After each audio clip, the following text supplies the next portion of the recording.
6 days of voting in the South Sudan plebiscite puts the country closer to becoming the world's newest independent state. But beyond the vote, the fledgling state will grapple with tensions within and outside that will be played out in the context of an extremely fragile environment. One of the latent threats that still stand out are pockets of instability still existing in parts of the country.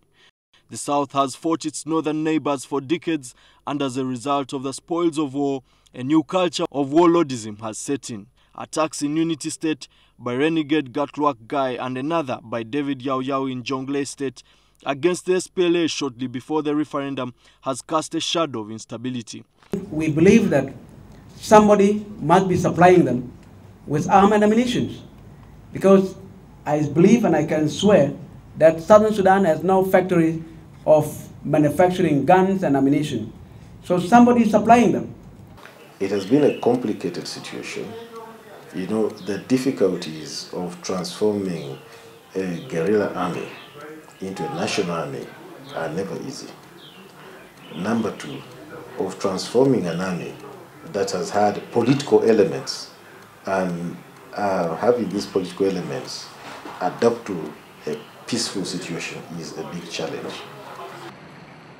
When the euphoria of the referendum is over for the country with some of the world's poorest populations, reality will start to sink in as expectations grow. People forget that South Sudan has been standing on its legs for the last 5 years. It did more development in 5 years than it did in the previous 55 years. So there's already an energy here. Juba has grown and things are happening. I'm confident that people are ready. They know there are difficulties, they know there will be hurdles, but people are ready. We have a lot of Sudanese peoples studying in Kenya, in Uganda. We have not less than 100,000 Southern Sudanese studying in Uganda in different institutions, right from primary schools up to higher institutions of learning. And also we have almost a similar number in Kenya. So we'll be cooperating with all these countries, but definitely it is in our interest to join the East African community. And I personally hope that it will be possible for that state to join the community. It will be desirable. And that would be important in that it would significantly increase the common market we're trying to develop, the community we're trying to develop, and possibly, hopefully, ultimately, a federation. For a country in dire need of services, its only source of revenue during the 5-year transitional period has been a slice of the revenues from oil that Khartoum reluctantly hands out. For the South can begin pumping out millions of barrels of oil to construct roads, hospitals and schools, its financial taps could dry up. Donors are expected to pump billions of dollars into the ailing economy to boost the country's road network. We have opened up 7,000 kilometers of gravel roads, and we have tarmac roads in 4 towns in Southern Sudan, 4 major towns in Southern Sudan, including Juba, which we have so far now tarmac 72 kilometers.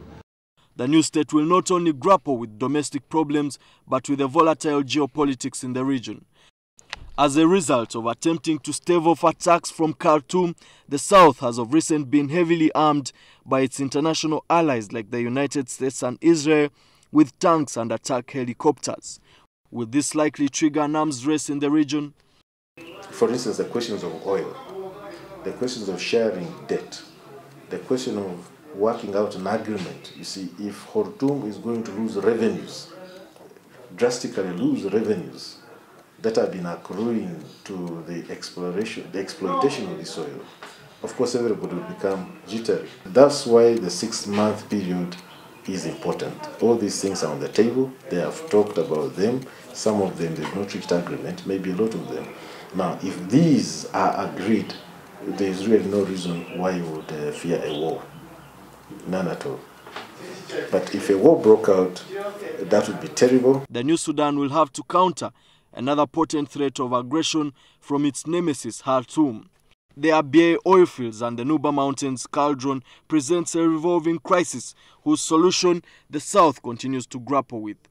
I'm very happy that President Bashir and President Salva Kiir have all of them called on the Sudanese people in the north and south to remain calm.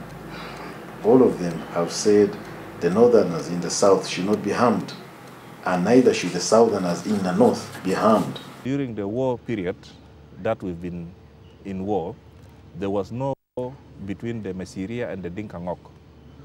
But the north, and let me say the Arab world in general, they also behave like some of the cattle-keeping tribes in Africa. I know of certain tribes, they believe that all cows belongs to them. So are the Arabs in the north. They believe that since oil is found in the Arab world, so all oil belongs to them. That is why even the oil which is found in the south, they were not mentioning it that the oil belongs in the south. They said the oil is 400 miles south of Khartoum. Once an enclave of the SPLA, the region will not hold a referendum until a date is fixed. The solution to resolving the Abyei crisis should be two-pronged.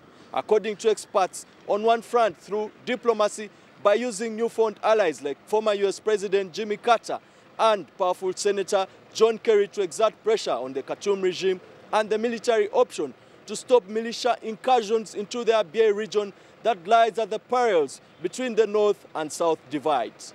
Emam Taizibwa, NTV.